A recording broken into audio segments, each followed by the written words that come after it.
तो dear students, आज हम देखेंगे हसेन-पोज़ाई फ्लो। हसेन-पोज़ाई फ्लो क्या है? पिछले लेक्चर्स में हमने देखा था चैनल फ्लो, यानी दो पैरेलल प्लेट्स के बीच में जो फ्लो था उसको हमने कंसिडर किया था, उसको देखा था। उसमें एक कुवेट फ्लो, एक पोज़ाई फ्लो और एक कुवेट पोज़ाई फ्लो देखा था। पोज़ाई फ्लो वो फ्लो होता है जो प्रेशर ग्रेडियंट की वजह से फ्लो होता है। कुवेट फ्लो वो फ्लो है जिसमें कोई प्लेट मूव कर रही है और उस प्लेट के मोशन की वजह से जो फ्लूइड में मोशन क्रिएट होगा वो है, उसको स्टडी करते हैं। कंबाइंड कुवेट पोज़ाई फ्लो में ये दोनों इफेक्ट होते हैं, यानी कि प्लेट भी मूव करेगी और प्रेशर डिफरेंस भी होगा। तो इस फ्लो में हम देख रहे हैं हसेन-पोज़ाई फ्लो में क्या है, ये पाइप फ्लो है, यानी एक सिलेंड्रिकल पाइप है, उसके अंदर फ्लो हो रहा है, प्लेट के बीच में फ्लो नहीं है, पाइप में फ्लो है। पोज़ाई जैसा कि नाम से स्पष्ट है, पोज़ाई फ्लो में प्रेशर डिफरेंस की वजह से फ्लो होगा।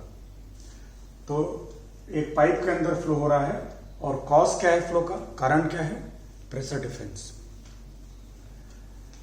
तो मान लीजिए कि एक पाइप जिसका क्रॉस सेक्शन एक सर्किल है और वो सर्किल मान लीजिए यहां हम दिखा रहे हैं, ये है,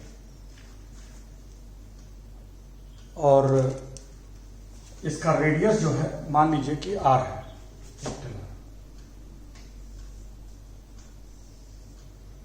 इसका रेडियस आर है, इससे फ्लो हो रहा है। तो इसमें सिलेंड्रिकल कोऑर्डिनेट सिस्टम को यूज करेंगे तो हमारे लिए आसान रहेगा। तो cylindrical coordinate system R theta Z. R जो है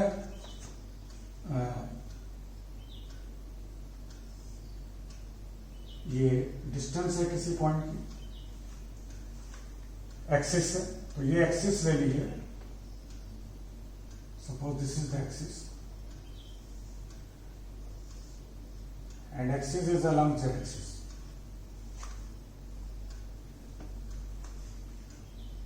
और किसी पॉइंट की एक्सिस से जो डिस्टेंस है, ये पॉइंट कहीं भी हो सकता है, अगर यहां लेते हैं तो ये एक्सिस से जो इसकी परपेंडिकुलर डिस्टेंस होगी वो आर होगी।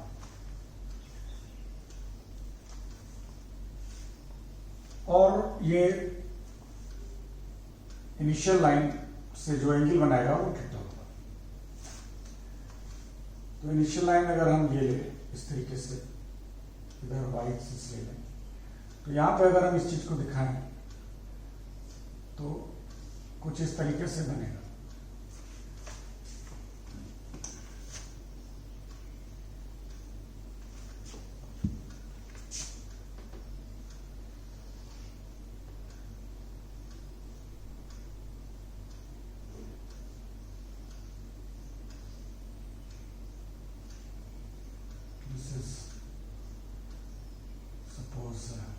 X axis, Y axis, Z axis। तो ये इस तरीके से है। अब इसके अंदर जो फ्लो हो रहा है मान लीजिए जेड एक्सिस के अलावा हो रहा है, इस डायरेक्शन में। प्रेशर इसमें जो अप्लाई किया गया है, प्रेशर डिफरेंट, वो जेड एक्सिस के अलावा अप्लाई किया गया है। तो ये जो फ्लो है हम इसमें ले रहे हैं, let us consider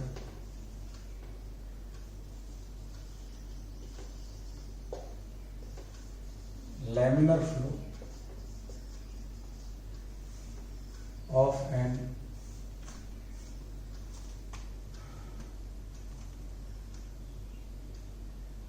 incompressible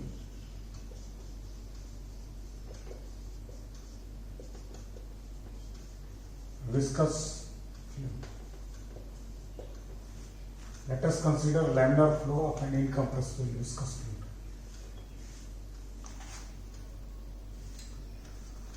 In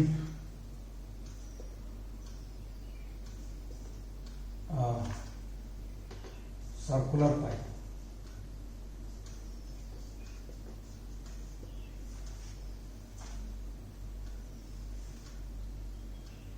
along Z axis means axis of cylinder.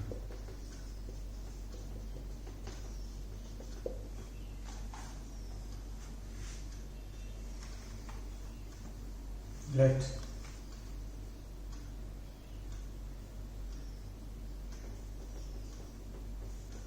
Flow is study, यानी समय के साथ नहीं बदल रहा, फ्लो स्टडी है।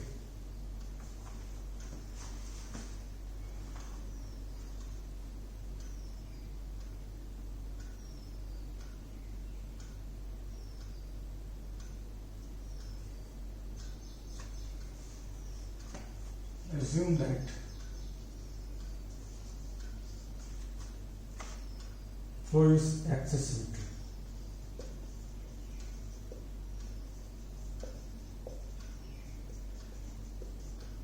फ्लो एक्सिस सिमेट्रिक है। एक्सिस सिमेट्रिक का मतलब है जो जेड एक्सिस है इसके अबाउट फ्लो सिमेट्रिक है। प्रेशर डिफरेंस जो अप्लाई किया गया है ये भी लिख देते हैं। Pressure flow is due to applied constant pressure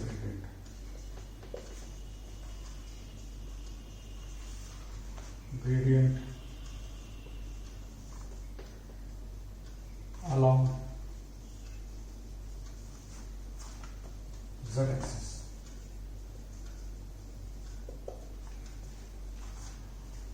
pressure gradient Z axis के लॉन्ग अप्लाई किए गए हैं। मान लीजिए कि जेड के साथ प्रेशर घट रहा है, तो जब जेड बढ़ रहा है तो प्रेशर घट रहा है, तो इधर प्रेशर ज्यादा होगा और आगे कम होगा, तो इस डायरेक्शन में फ्लो होगा। और एक्सिस सिमेट्रिक फ्लो है, इसका मतलब समझ लीजिए कि एक्सिस के चारों तरफ फ्लो एक जैसा है। जैसे कि सेंटर से एक्सिस पास हो रही है, इस बोर्ड के परपेंडिकुलर होगी, जैसा कि आप देख सकते हैं। एक्सिस सिमेट्री का मतलब है कि इसके चारों तरफ अगर हम सेम डिस्टेंस पर रहें इस सर्किल के ऊपर, तो चाहे यहां देखें, चाहे यहां देखें, चाहे यहां देखें, सभी जगह पर वेलोसिटी सेम होगी। एक्सिस सिमेट्री का मतलब यानी एक्सिस के चारों तरफ सेम डिस्टेंस पर कोई भी फ्लूइड प्रॉपर्टी चेंज नहीं होगी, चाहे वेलोसिटी हो, चाहे प्रेशर हो, चाहे एक्सेलरेशन हो, चाहे कुछ भी हो। एक्सिस सिमेट्रिक का मतलब है यानी एक जैसा होगा, सिमेट्री होगी। तो इसका क्या मतलब हुआ, अगर हमने थीटा हम इससे मेजर कर रहे हैं, इधर आप एक एक्सिस और इधर वाई ले लीजिए, ऐसे अगर हम मेजर कर रहे हैं इससे ये थीटा, तो इस एक्सिस के चारों तरफ मूव करने पर हमारा ये बार बार एंगल बदलता रहेगा, दूसरे पॉइंट पे जाएंगे, आर फिक्स रहेगा इस सर्किल के ऊपर। तो एक्सिस सिमेट्री का मतलब ये है कि थीटा बदलने से कोई प्रॉपर्टी फ्लूइड की चेंज नहीं होगी अगर आर फिक्स रहे। It means del by del theta is 0 for all fluid properties, चाहे वो कुछ भी हो, वेलोसिटी, एक्सेलरेशन, प्रेशर, कुछ भी हो। तो del by del theta is 0 for axis symmetric flow, ये ध्यान रखने का है।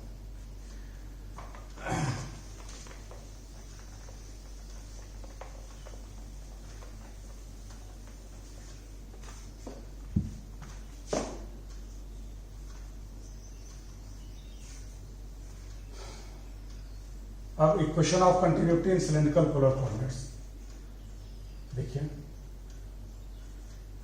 Equation of continuity in cylindrical coordinates,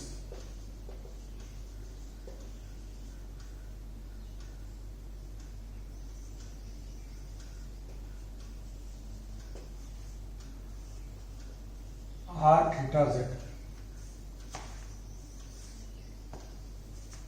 ये देखिए, इनकम्प्रेसिबल फ्लूइड के लिए इक्वेशन ऑफ कंटिन्यूटी ये होती है, और सिलेंड्रिकल कोऑर्डिनेट्स में अगर आर थीटा जेड के अलोंग वेलोसिटी अगर हम ले लें V R V theta V Z, तो जो इक्वेशन ऑफ कंटिन्यूटी होगी ये आपको पहले भी बताया गया है, इस फॉर्म में मिलेगी। इनकम्प्रेसिबल फ्लूइड है और स्टेडी फ्लो है, उसके लिए आपको ये मिलेगी 1/r।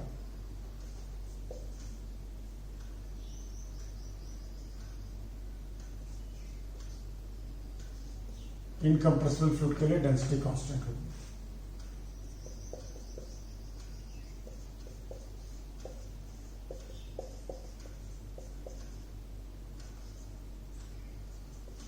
ये हो।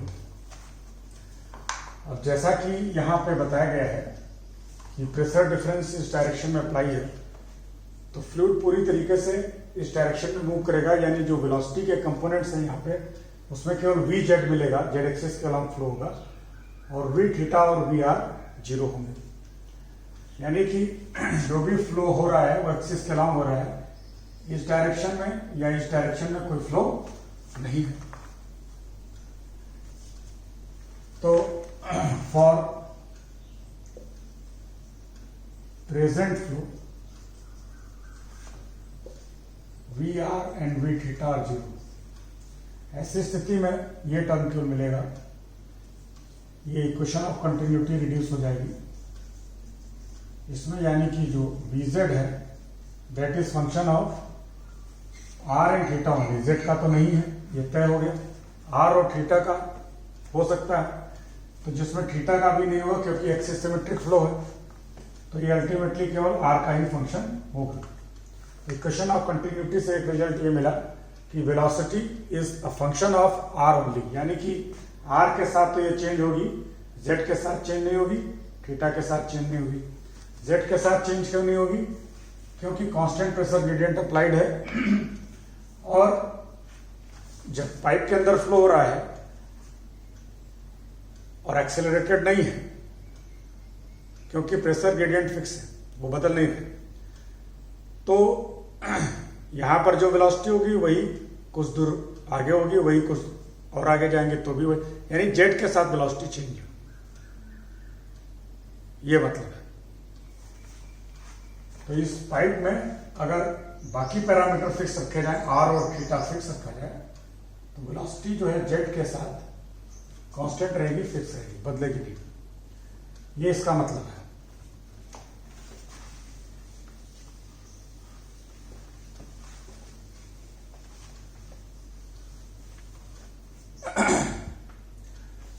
It means there is only velocity along z axis and is function of r.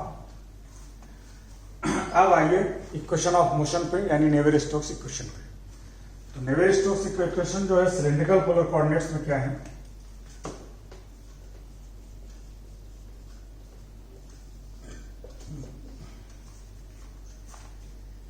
In cylindrical coordinates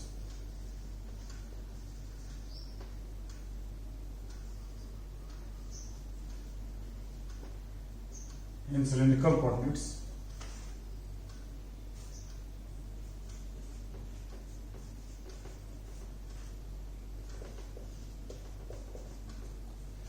ये कंपोनेंट इक्वेशन लिख रहे हैं, यानी आर थीटा और जेड की डायरेक्शन में, in absence of any external force, जब कोई बाहरी फोर्स नहीं है, बॉडी फोर्स जीरो है तब।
ये जो है ई आर डायरेक्शन में, यानी कि in the direction of R increasing, ये इक्वेशन होगी। इसी तरीके से थीटा की डायरेक्शन में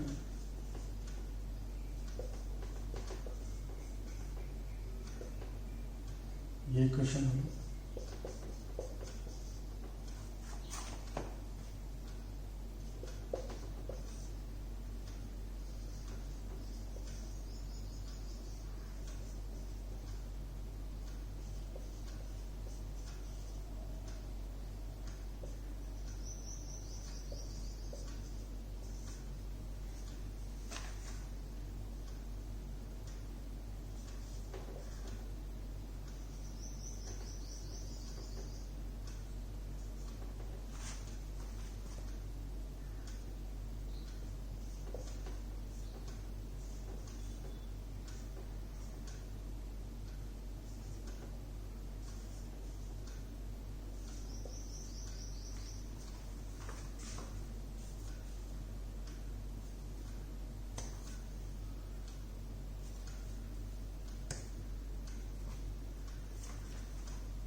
Is this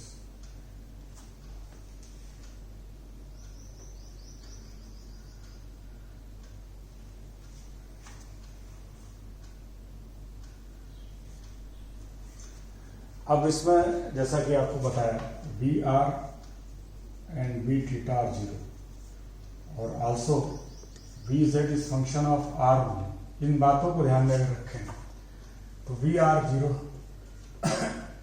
we theta zero, V R zero, V R zero, V theta zero, V theta zero, V theta zero, V theta zero, V R zero, V theta zero, V Z. इस equation को देखते हैं spend करके। यहां पे ये बता दें कि डेल स्क्वायर जो ऑपरेटर होगा वो क्या होगा।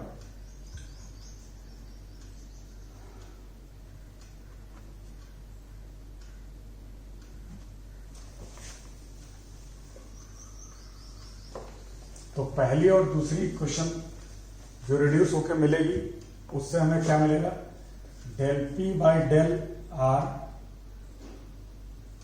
Is zero. दूसरे से हमको मिला del P by del theta is zero. ये दो चीजें मिलेंगी पहली और दूसरी इक्वेशन से, जिसमें बाकी सारे टर्म जीरो हो जाएंगे।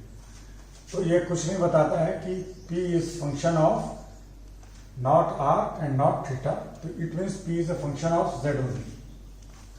और वो हमने जैसा कि बताया कि प्रेशर केवल Z के साथ चेंज हो रहा है, यानी प्रेशर ग्रेडियंट Z के अलॉन्ग अप्लाइड। तो P is a function of Z only. पहली दो इक्वेशन से ये रिजल्ट देखने को मिलता है, जो कि ऑब्वियस है। अब आइए इस इक्वेशन पे। इस इक्वेशन को अगर स्पेंड करके हम लिखें तो del D by D T, capital D by D T जो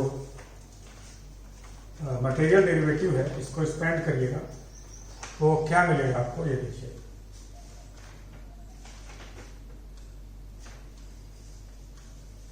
ये मिलेगा एक तो टर्म ये मिलेगा पहला, इसके बाद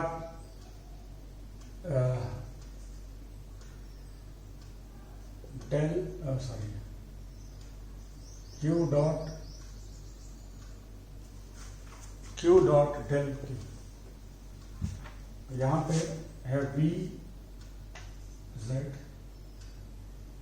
अप्लाइड होगा क्यू डॉट डेल पे, इस पे ये ऑपरेटर जो भी बनेगा।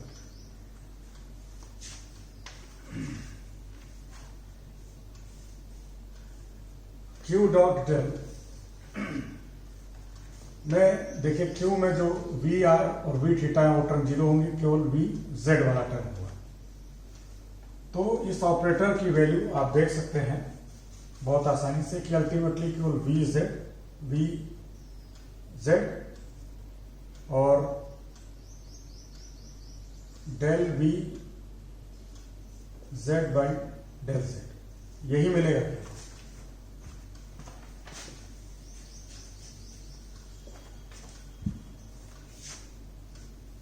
यही मिलेगा।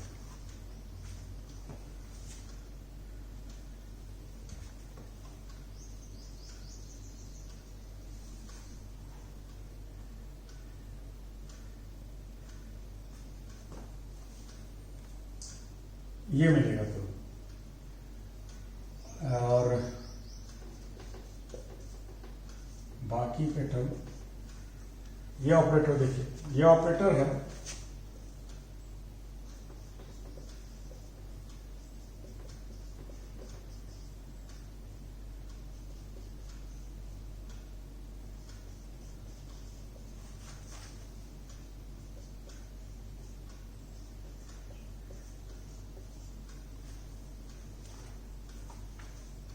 ये भी है।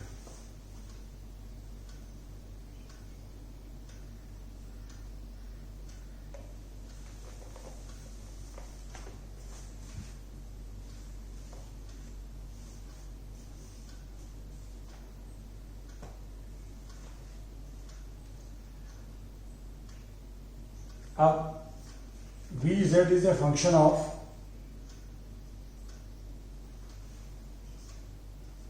आर ओनली, तो बाकी के रिस्पेक्ट में डेरिवेटिव इसका जीरो होगा, यानी कि z और थीटा के रिस्पेक्ट में। तो इसका derivative with respect to z ये जीरो होगा, विद रिस्पेक्ट टू थीटा ये जीरो होगा, r रहेगा, और विद रिस्पेक्ट टू z ये जीरो होगा।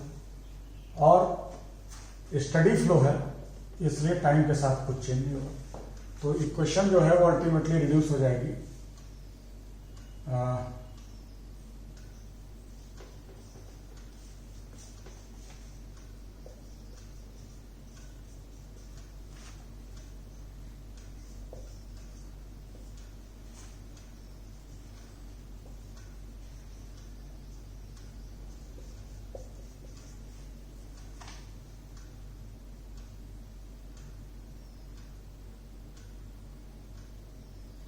और इनको टोटल डेरिवेटिव ले सकते हैं, क्योंकि ये केवल r का ही फंक्शन है, दूसरा वेरिएबल रहा नहीं, तो इसको ऐसे भी लिखा जा सकता है।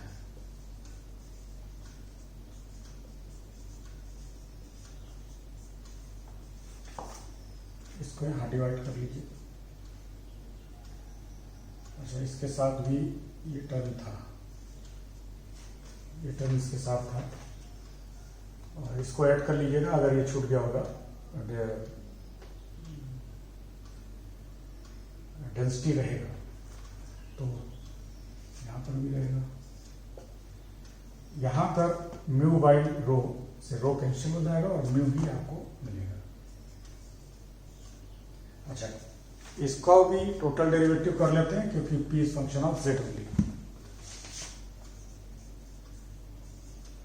ये भी है, तो अल्टीमेटली जो इक्वेशन ऑफ मोशन है वो इस सिंपल इक्वेशन में रिड्यूस हो गई, बाकी सब कुछ खत्म हो गया। इसको हम सॉल्व करेंगे और वेलोसिटी मिल जाएगी।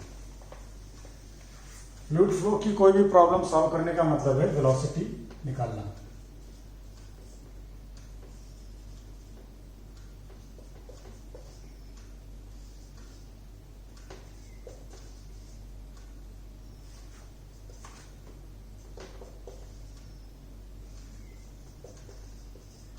वेलोसिटी मिलने के बाद बाकी क्वांटिटीज अपने आप मिल जाती हैं। जो मेजर क्वांटिटी हमको पता करनी होती है वो वेलोसिटी, और फिर उसके बाद प्रेशर और जो रिलेटेड क्वांटिटीज हैं, लेकिन सबसे पहले वेलोसिटी। तो ये इक्वेशन है।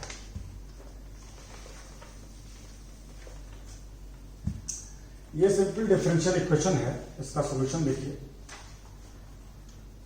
इसको हम लिख लेते हैं R D V Z D R square plus D V Z D are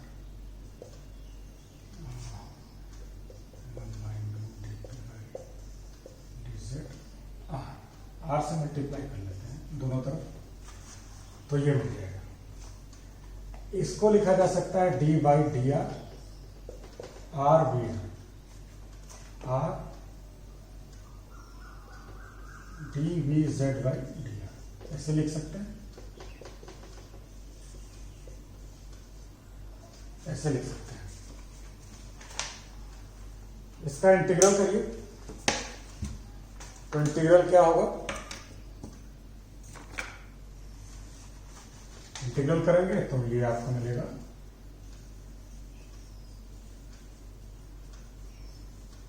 ये तो कांस्टेंट ही है सब, applied pressure gradient is constant.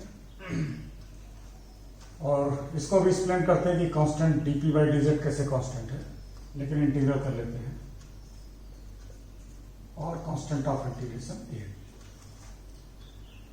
एक बार और इंटीग्रल करते हैं, आर से डिवाइड करके फिर एक बार इंटीग्रल करते हैं।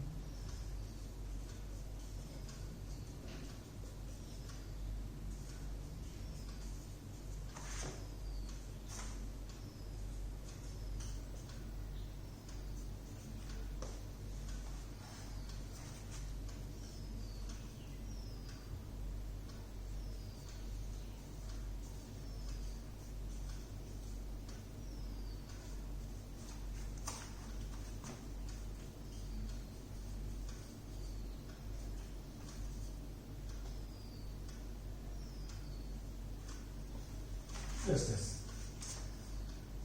A and B are constant of integration. This is the velocity at any point. A और B की वैल्यू अभी हम बाउंड्री कंडीशन से इवेल्युएट कर लेंगे। उससे पहले ये बता दें कि ये कांस्टेंट क्यों होगा। कांस्टेंट इसलिए होगा, ऐसे देख सकते हैं, ये तो अभी तय हो गया था कि P जो है केवल Z का फंक्शन है, R थीटा का है नहीं। तो Z का है, ठीक है, P Z का है, लेकिन हमारा ये कहना है कि dP बाई dZ कांस्टेंट है, ये Z का फंक्शन नहीं, ये कांस्टेंट है। कैसे? dP by dZ is equal to this, this is equal to this. Vz किसका फंक्शन है? R का। Vz R का फंक्शन है, तो जाहिर सी बात है इसका R के रिस्पेक्ट में जो डेरिवेटिव होगा वो भी R का ही फंक्शन होगा। इसी तरीके से ये भी R का ही फंक्शन होगा, तो ये जो है R का फंक्शन होगा पूरी तरीके से। और ये किसका फंक्शन है? Pz का अगर फंक्शन है तो dP बाई dz ज्यादा ज्यादा z का ही फंक्शन होगा, और किसी का तो हो नहीं सकता, म्यू तो कांस्टेंट ही है। तो ये अगर R का फंक्शन है, ये स्पष्ट रूप से R का फंक्शन है, और ये या तो z का फंक्शन होगा या नहीं होगा, किसी वेरिएबल का नहीं होगा।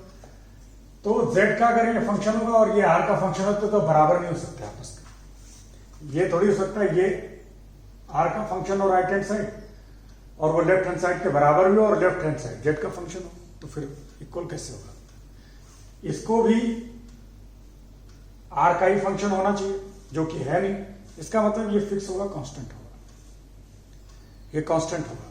तो ये जो कुछ भी है ये R का फंक्शन है, लेकिन ये वैल्यू जब ये डेरिवेटिव लेकर के जोड़ेंगे तो ये कांस्टेंट आएगा, ठीक है। तो dP by dz is actually constant, इस तरीके से देख सकते हैं। तो इसको हम ध्यान रखेंगे कि ये कांस्टेंट है और प्रेशर ग्रेडियंट है और नेगेटिव है। अगर इधर की तरफ घटता जा रहा है, अगर हमने इस डायरेक्शन में फ्लो लिया है तो ये घटता जाएगा, यानी कि this is constant but negative होगा। इसके साथ ये नेगेटिव जुड़ करके पॉजिटिव हो जाएगा, यानी कि ये जो क्वांटिटी है यहां पे ये पॉजिटिव है, ये ध्यान रखना है।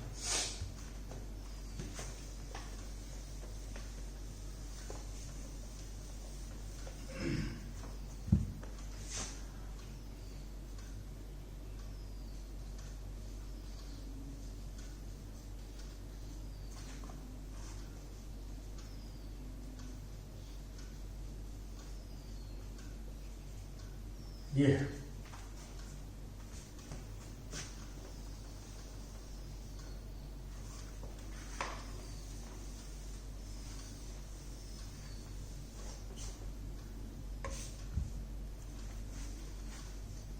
ये हो गया।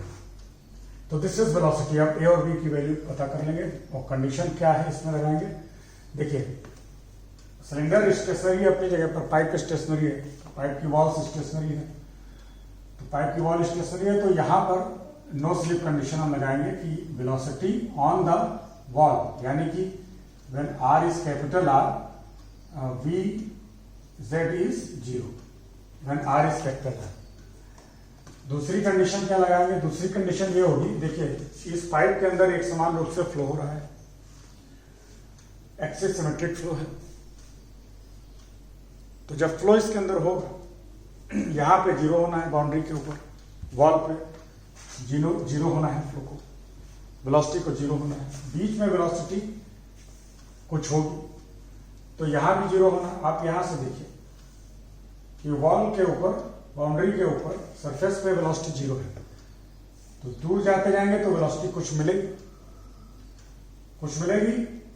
और ये सहजता से आप समझ सकते हैं कि बीचों बीच में ये मैक्सिमम होगी। भाई इधर से यहाँ 0 है, फिर बढ़ती जाएगी और फिर यहाँ पे 0 हो जाना है इसको, तो बीच में ही ये मैक्सिमम होगी। लेकिन हमारा कहने का मतलब है, आप मत मानिए कि मैक्सिमम है, लेकिन इतना तो तय है चूंकि सिमेट्रिक फ्लो है, तो ये बात तो समझ में आती है कि मिड सेंटर पे यानी एक्सिस के ऊपर अगर क्रॉस सेक्शन ले तो फ्लो बाकी सब में एक समान है। आर के साथ वेलोसिटी बदल रही है, यहां पे 0 है, यहां पे 0 है। अब इसको आगे अगर बढ़ा लें तो ये कह सकते हैं यहां पे भी 0 है, यहां पे भी 0 है, तो क्या होगा? बीच में वेलोसिटी कुछ होगी, तो बीच में बढ़ती जाएगी और बीचों बीच में मैक्सिमम हो जाएगी, क्योंकि यहां आके फिर 0 हो जाना है। तो हम इतना तो कह ही सकते हैं कि जो वेलोसिटी है वो एक्सिस के ऊपर, यानी जहां r0 है, वहां पे या तो मैक्सिमम होगी या मिनिमम होगी। इतनी बात तो कही जा सकती है, वैसे होगी तो मैक्सिमम, या मैक्सिमम होगी या मिनिमम होगी। कहने का मतलब यह है कि dvz by dr is 0 when r is 0। ये बात बहुत आसानी से समझी जा सकती है इस तरीके से। तो ये दो कंडीशन हमको मिली using boundary condition vz is 0 when r is capital R, dvz by dr is 0 when r is 0। इसमें यूज करेंगे, तो यूज करने पे मिलेगा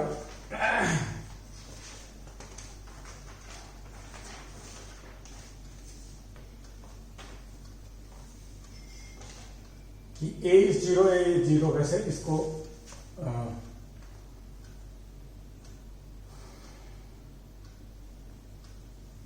एक बार डिफरेंशिएट कर लीजिए, या आप पिछली क्वेश्चन में चले जाइए। जब हमने इसको एक बार डिफरेंशिएट किया था, एक क्वेश्चन को जो इक्वेशन ऑफ मोशन में ली थी, तो जब एक बार डिफरेंशिएट किया था तो हमको वहां पे ये मिला था,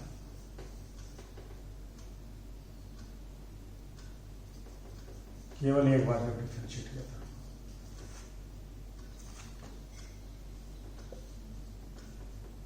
तो वहां पे ये मिला था। तो यहां से देख सकते हो when r is 0 dv z by dr is 0, ये 0 होगा, ये 0 होगा, a 0 हो जाएगा, है ना। या तो x को एक बार डिफरेंशिएट करके तब ये यूज करिए, तो ऑलरेडी डिफरेंशिएट है पहले, तो a 0 होगा, we get a is 0। और जब a 0 होगा, यहां रख लीजिए, a जब 0 होगा तो ये कंडीशन अप्लाई कर लीजिए, तो b क्या मिलेगा? आप देख सकते हैं कि b is equal to 1/4 mu dp by dz capital R square. b is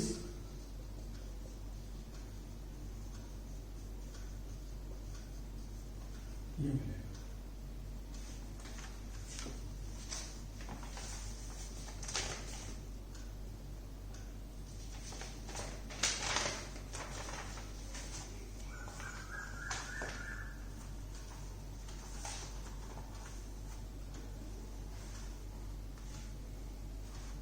is this.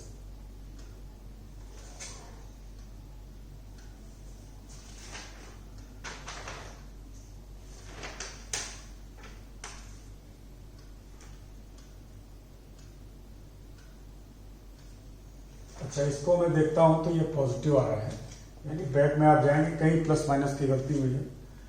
जब ओरिजिनल इक्वेशन आप लेंगे तो वहां से जब चलेंगे तो ये पॉजिटिव है, इसको चेक कर लीजिएगा, ये पॉजिटिव आ रहा है, तो पीछे कहीं गलती हुई है, ये पॉजिटिव रहेगा।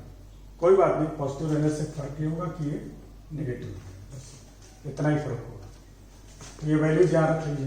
तो we get velocity V Z is equal to, uh तो 0 है, बी की वैल्यू ये रखेंगे, ये इतना पोर्शन कॉमन मिलेगा, तो आपको क्या मिलेगा 1/4 mu capital R square D P by D Z, और ब्रैकेट में मिलेगा 1 minus R by capital R square, ये मिलेगा।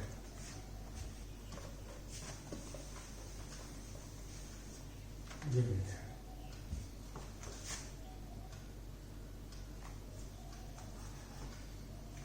तो वेलोसिटी प्रोफाइल ये है, यानी कि किसी पॉइंट आर पर, किसी डिस्टेंस आर पर वेलोसिटी जो होगी वो ये होगी। और यहां से आप देख सकते हैं, ये जैसा कि मैंने बताया था, ये नेगेटिव होगा और ये नेगेटिव से पॉजिटिव हो जाएगा, तो अल्टीमेटली दिस इज पॉजिटिव, ये पॉजिटिव है, तो वेलोसिटी किसी पॉइंट पर ये है 1 माइनस दिस। तो मैक्सिमम आप देख सकते हैं जब आर 0 होगा, आर 0 होगा बीच में, आर 0 होगा तो वेलोसिटी ये मिलेगी, दैट इज मैक्सिमम वेलोसिटी। और जब आर कैपिटल आर होगा तो आप देख रहे हैं ये 0 हो जाएगा, तो सरफेस पर वेलोसिटी 0 होगी, ये दिख रहा है। तो this is the velocity profile. और इसमें एक खास बात और है कि जो प्रोफाइल है, अगर इसको आप देखें तो ये तो कांस्टेंट है, मान लीजिए k है, this is 1 minus 1/r square को भी एक कांस्टेंट आप समझ लीजिए। ये इस तरीके का है, ये एक्चुअली एक पैराबोला है, अगर आप इसको देखें तो ये कुछ इस तरीके की इक्वेशन है, y is equal to a1 minus B X square, इस टाइप की कुछ इक्वेशन है। तो ये एक पैराबोला है। तो वेलोसिटी प्रोफाइल इस पैराबोलिक, और यहां पे अगर आप देखेंगे तो ये इस तरीके से मिलेगी प्रोफाइल, बाउंड्री पर 0 और फिर ये बढ़ती जाएगी और बीच में मैक्सिमम हो जाएगी, इस तरह की मिलेगी। और ये पैराबोलाइड ऑफ रिवोल्यूशन होगा, यानी इसमें पाइप में देखेंगे आप तो ये इस तरीके का किसी पॉइंट पर वेलोसिटी प्रोफाइल, वेलोसिटी देखने को मिलेगी। चारों तरफ अगर देखिए आप एक्सिस के, तो वो इस तरीके से होगा। और सेक्शन इसका देखेंगे तो एक पैराबोला मिलेगा। तो profile is velocity profile is parabolic, ये ध्यान रखिएगा। हसेन-पोज़ाई फ्लो में वेलोसिटी प्रोफाइल पैराबोलिक होता है, इस parabolic. And maximum velocity is, ये आपको दिख रहा है साफ साफ, इवेलुएट करने की जरूरत नहीं है। जब r 0 होगा तो वेलोसिटी मैक्सिमम होगी, जो कि ये है, this is the maximum velocity.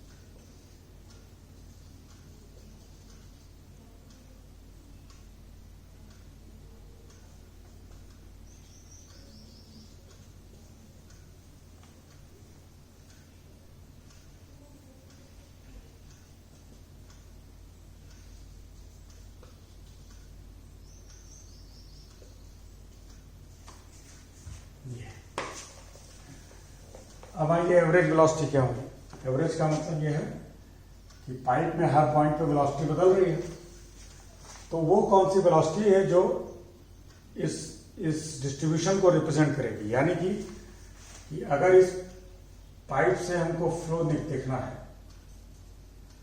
1 second में जितना वॉल्यूम बाहर निकलता है या किसी समय में, तो कौन सी वेलोसिटी है वो एवरेज वेलोसिटी क्या होगी, जिसको इस क्रॉस सेक्शन से मल्टीप्लाई कर देंगे तो बाहर निकलने वाला फ्लूइड वॉल्यूम पता चल जाएगा। मतलब हर पॉइंट पे अलग अलग है, तो फिर ऐसे हवा फ्लो रेट निकालना मुश्किल है, आपको कैलकुलेट करना पड़ेगा। अगर एवरेज वेलोसिटी मालूम हो जाएगी तो सीधे सीधे निकाल सकते हैं, मल्टीप्लाई करके, क्रॉस सेक्शन से मल्टीप्लाई करके जो 1 सेकेंड में फ्लूइड वॉल्यूम निकलेगा वो पता चल जाएगा। तो वो कौन सी वेलोसिटी है जो इसका रिप्रेजेंटेटिव है। तो average velocity is V average is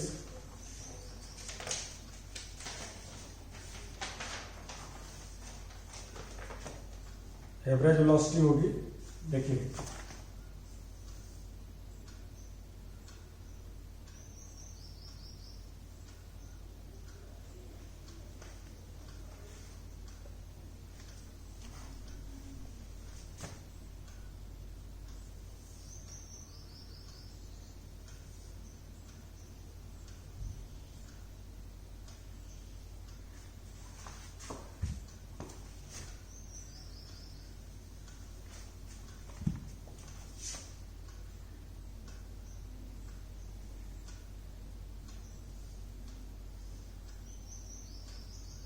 मान लीजिए इस सेक्टर में, इस रीजन में वेलोसिटी जो है, इस रीजन किसी पॉइंट पे मान लीजिए वेलोसिटी है यहां से v ये है, जो कि r का फंक्शन होगी, और वो इस तरीके से पता चल जाएगी ये z, ठीक है।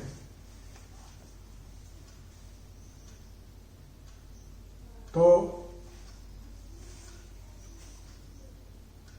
इस रीजन से पास होने वाला फ्लूइड वॉल्यूम 1 सेकेंड में जो होगा वो क्या होगा, that is velocity into this region, area of this reason.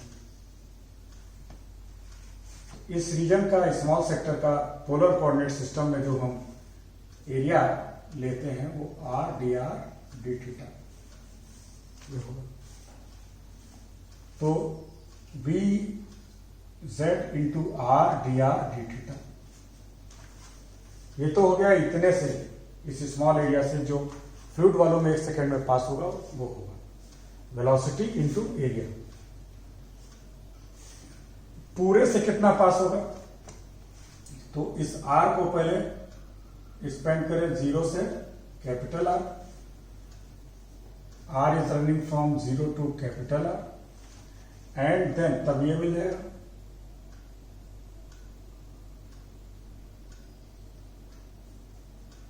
and then theta from 0 to 2 pi, इसको पूरा स्पेंड कर देंगे ऐसे, थीटा फ्रॉम 0 to 2 pi, तो ये पूरा मिल जाएगा। तो इस पूरे से जितना फ्लूइड वॉल्यूम पास होगा 1 सेकेंड में वो मिल जाएगा। इसको एरिया से डिवाइड कर लें, जितना भी इस सर्किल का एरिया है, that is pi r square, तो हमको एवरेज वेलोसिटी मिल जाएगी। This is equal to 1 by pi r square, और ये केवल r का फंक्शन है, vz, ये r का फंक्शन है। तो विद रिस्पेक्ट टू थीटा जब इंटीग्रल करिएगा तो इस पर कोई प्रभाव नहीं पड़ेगा, और इंटीग्रल करेंगे तो थीटा आएगा, और थीटा की लिमिट 0 से 2 पाई तक 2 पाई होगी। तो integral with respect to theta gives us 2 pi, और जब r के रिस्पेक्ट में करिएगा तो क्या आएगा, r की वैल्यू या vz की वैल्यू रखनी पड़ेगी यहाँ पर, और ये तो हो जाएगा ये, और ये इंटीग्रल करना पड़ेगा। ये वैल्यू रखिए, ये हो जाएगा ये, और वी जेड की वैल्यू यहाँ से रखिए, ये सब कांस्टेंट है।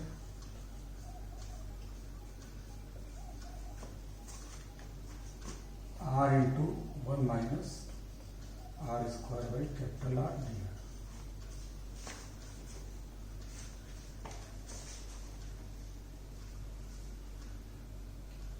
तो ये क्या हो जाएगा,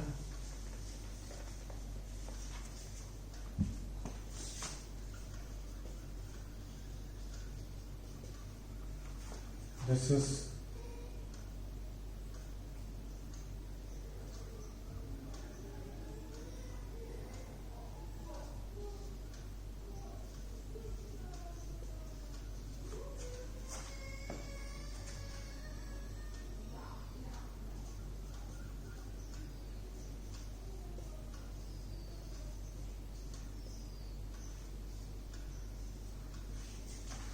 और ये वैल्यू भी जाएगी, सॉल्व करके मैं बताता हूँ। सॉरी, आर और ये आर क्यूब होगा, एक पावर 4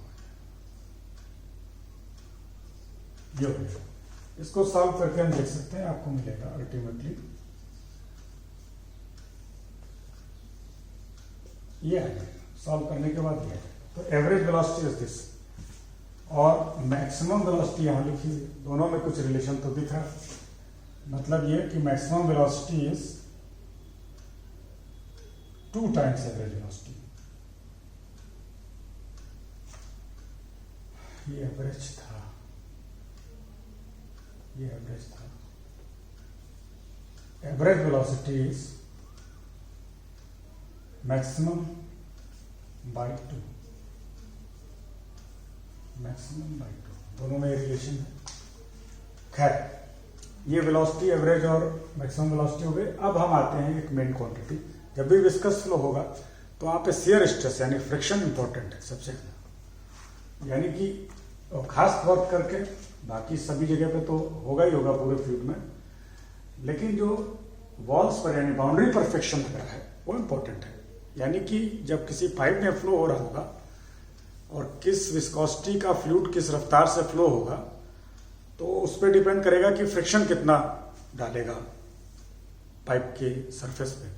तो पाइप कैसा लेना चाहिए, उसकी स्ट्रेंथ क्या होनी चाहिए, ये सब शियर स्ट्रेस से यानी लगने वाले फ्रिक्शन को देखते हुए तय की जाती है।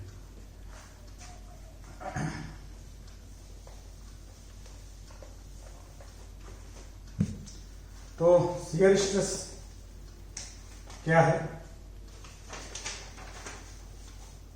हाँ, volume flow rate is an important quantity.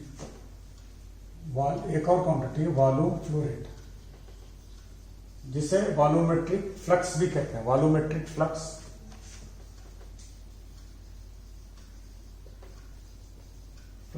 यानी 1 सेकंड में जितना फ्लूइड वॉल्यूम इसके क्रॉस सेक्शन से पास होगा,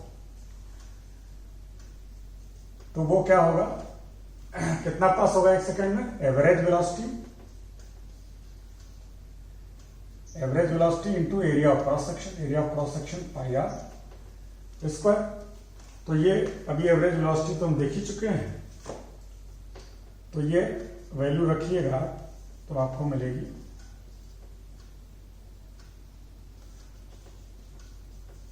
दिस। ये है, ये जो है वॉल्यूमेट्रिक फ्लो रेट होगा, वॉल्यूम फ्लो रेट। 1 सेकंड में पास होने वाला फ्लूइड वॉल्यूम। ये इंपॉर्टेंट इसलिए है, देखिए जब भी कहीं से फ्लो होगा तो यही क्वांटिटी तो हम इवेलुएट करते हैं कि कितने समय में कितना फ्लूइड बाहर निकला। ये इंपॉर्टेंट क्वांटिटी होती है, तो वो ऐसे पता कर सकते हैं।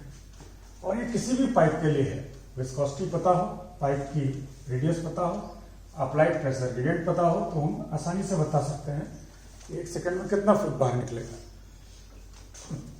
ये तो हो गया वॉल्यूम फ्लो रेट। इसमें एक चीज और छिपी हुई है, जिसको हम पोजाइल लॉ कहते हैं। This law is called Poiseuille law. is called Poseidon.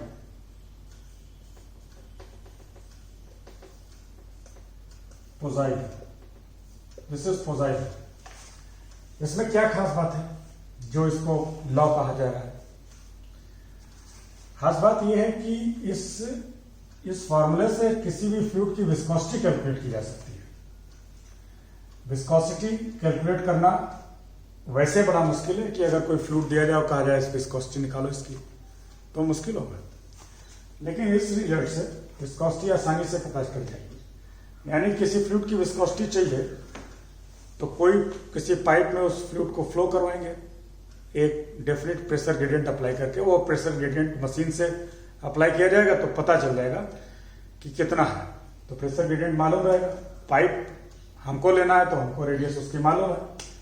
अब उसके थ्रू फ्लो करेगा तो मान लीजिए कि हमने 1 मिनट में जितना फ्लूइड उसमें से पास हुआ उसको कलेक्ट करके देख लिया कितना वॉल्यूम निकला है, तो उससे वॉल्यूम फ्लो रेट मालूम हो जाएगा।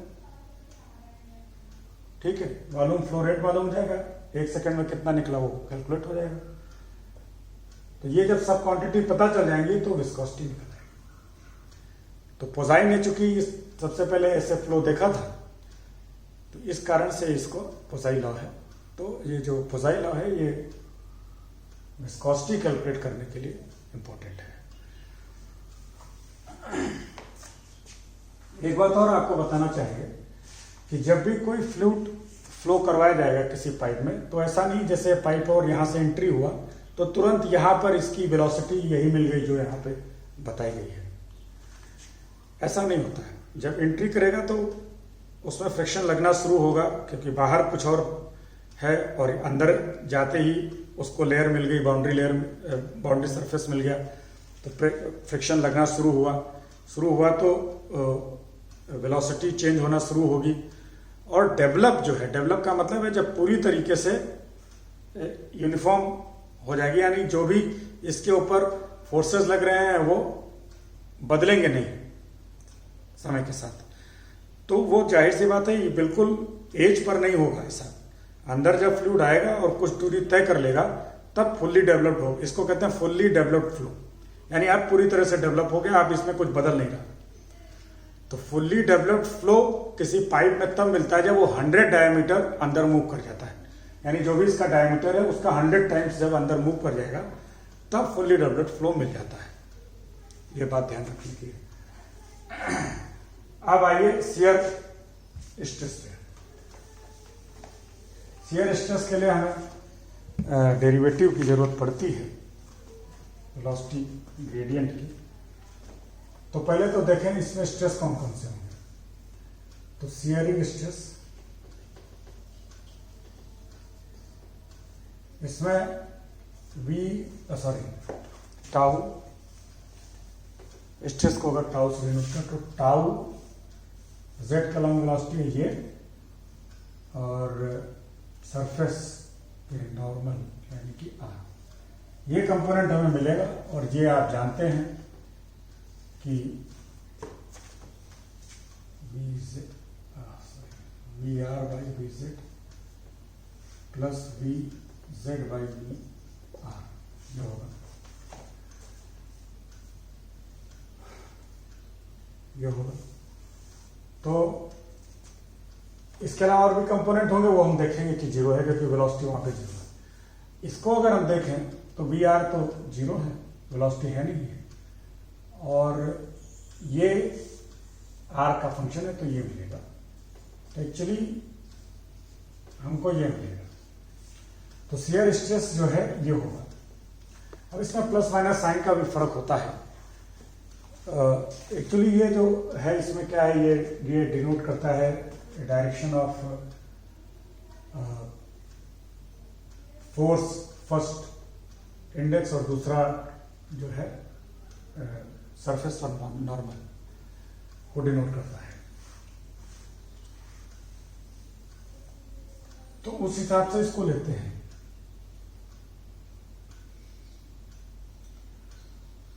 तो एनीवे तो हम इसको हमेशा जो है इस पे मॉड लगा लेते हैं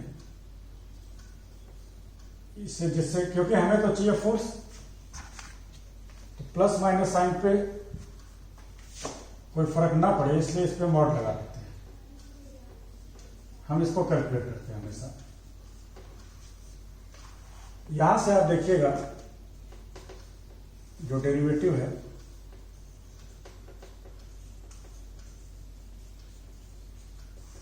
यहां डेरिवेटिव लीजिए तो -2r/r ये आएगा और म्यू कैंसिल हो जाएगा, ये माइनस माइनस प्लस हो जाएगा, ये एक आर कैंसिल हो जाएगा तो क्या मिलेगा, और ये 2 और 2 हो जाएगा। तो ultimately you get r2 dp/dz into ये किसी पॉइंट पर जो है स्ट्रेस, अब इसकी जो भी वैल्यू हो, क्योंकि ये निगेटिव है हमें मालूम है, पॉजिटिव कर दीजिए तो ये किसी पॉइंट पर स्ट्रेस होगा, यानी कि अंदर किसी पॉइंट पे आर की वैल्यू मालूम है तो वहां पे स्ट्रेस, शियर स्ट्रेस ये होगा। हमको देखना है वॉल पे, बाउंड्री पर सबसे ज्यादा इंपॉर्टेंट होता है, क्योंकि बाउंड्री पे ही कैलकुलेट करेंगे हमको। तो stress on the wall, stress on the wall is r²/2 dp/dz। Stress on the wall cancel हो गया, कैपिटल R।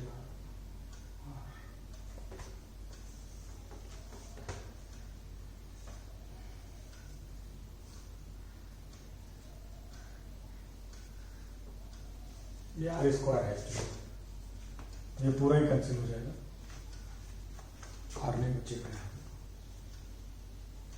ये होगा शियर स्ट्रेस 1/2 dp/dz r। तो यहां पे when r is capital R, तो वी हैव स्ट्रेसेस वॉल के ऊपर, यानी बाउंड्री के ऊपर पाइप के सरफेस पे ये स्ट्रेस होगा। और इसको हम एवरेज वेलोसिटी के टर्म्स में लिख सकते हैं, जैसे कि v एवरेज हमारा था। एवरेज वेलोसिटी क्या आई थी? एवरेज वेलोसिटी आई थी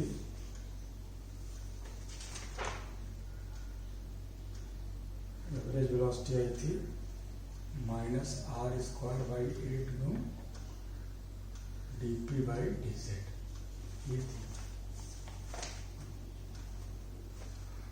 एवरेज वेलोसिटी के टर्म्स में लिखना है अगर इसको, तो एवरेज वेलोसिटी और ये वैल्यू यहां पे ला सकते हैं, तो ये हो जाएगा आपका 4μ/r v एवरेज, यानी एवरेज वेलोसिटी मालूम है तो शियर स्ट्रेस पता चल जाएगा सरफेस पे। तो ये आपका हो गया हसेन-कोज़ाई फ्लो।